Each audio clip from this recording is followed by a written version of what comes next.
অনেক বাচ্চাগুনার মানে তাদের হাত দিলে পা দেখলে ব্যান্ডেজ করা, যে কোনো মানুষের চোখে হৃদয় তার ভেঙে পড়বে, কান্না চলে আসবে। 10 জন আইসিইউতে আছে, এইচডিইউতে আছে, বাকিরা পোস্ট অপারেটিভ এবং ওয়ার্ডে চিকিৎসাধীন আছে। এখানকার চিকিৎসকদের ডাইরেক্টর প্রফেসর নাসির উদ্দিনের নেতৃত্বে তাদের চিকিৎসকরা, নার্স এবং প্যারামেডিক্সরা দে আর ডুইং দেয়ার বেস্ট, এবং তারা যা প্রাথমিক চিকিৎসা দেওয়া দরকার আশঙ্কাজনক অবস্থায় এখানে এখনও মানে এর অর্ধেকের বেশি আশঙ্কাজনক অবস্থায় আছে। সবচেয়ে আগে প্রয়োজন, যেভাবে মানুষ স্রোতের মতো আসতেছে এবং ঢুকতেছে, তাহলে ইনফেকশন হবে, আর ইনফেকশন হলে আশঙ্কা আরও বেড়ে যাবে। এই মুহূর্তে এখানকার কোনো রক্তের প্রয়োজন নাই, কাজে রক্ত দেওয়ার কথা বলে যে এত মানুষ যে আগ্রহ থাকা ভালো, জমা রাখেন, যখন লাগবে তখন নেওয়া যাবে। এই মুহূর্তে তাদের চিকিৎসাটার পরিবেশ রক্ষা করা অত্যন্ত গুরুত্বপূর্ণ। RICL TMX, যুগের পর যুগ স্থাপনা থাকে মজবুত। সে ব্যাপারে সবাই দায়িত্বশীল আচরণ করবে, এবং আমার মনে হয় আমার মতো রাজনীতিবিদ সহ অন্য যারা আমরা আজকে সাধারণ আমজনতা আসতেছে, সবাইকে অনুরোধ করব যে অহেতুক আইসিইউর ভিতরে, পোস্ট অপারেটিভের ভিতরে ঢুকে পড়বেন না।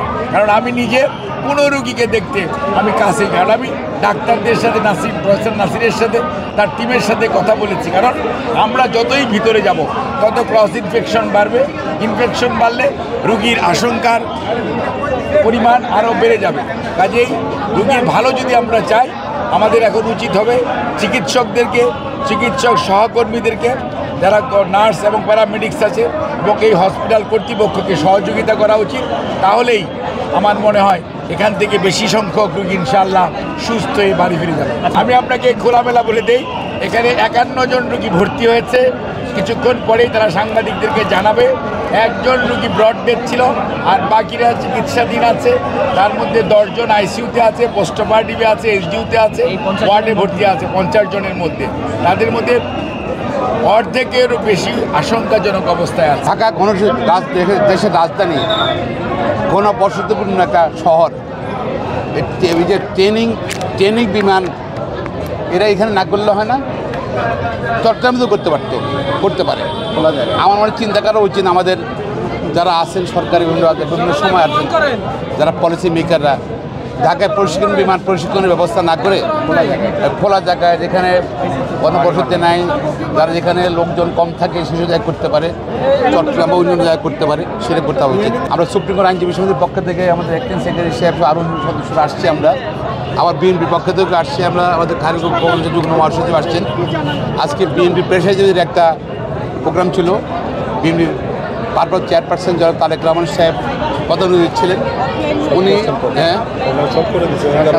আজকের এই প্রোগ্রামটা, এই ঘটনার পরে অত্যন্ত সংক্ষিপ্ত প্রোগ্রামটা করেছেন ভারপ্রাপ্ত চেয়ারম্যান সাহেব, এবং দলের নেতাকর্মী যেখানে আছে আহতদের পাশে যেন দাঁড়ানোর জন্য অনুরোধ জানাচ্ছি। প্রায় 53 জন এখানে ভর্তি হয়েছে, 53 জন ভর্তি এখন আপাতত আছে, হয়তো বাড়তে পারে, হয়তো বাড়তে পারে আরও। তবে অনেকেরই আপনার 65%, 60%, 50%, অনেক বাচ্চাগুনার মানে তাদের হাত দিলে পা দেখলে ব্যান্ডেজ করা, যে কোনো মানুষের চোখে হৃদয় তার ভেঙে পড়বে, কান্না চলে আসবে।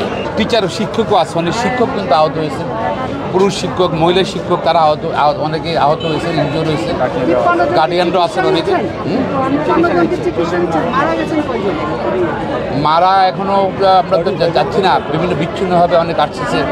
আপনারা সাংবাদিক সাহেবরা তারপরে বলছেন, আপনারা দেশবাসীকে অনুরোধ করবো, আসেন, আমরা দোয়া করি বাচ্চাকে না আল্লাহ যেন এদেরকে ভালো করে, সুস্থ করে, আবার তাদের স্বাভাবিক জন্য ফিরে আসতে পারে।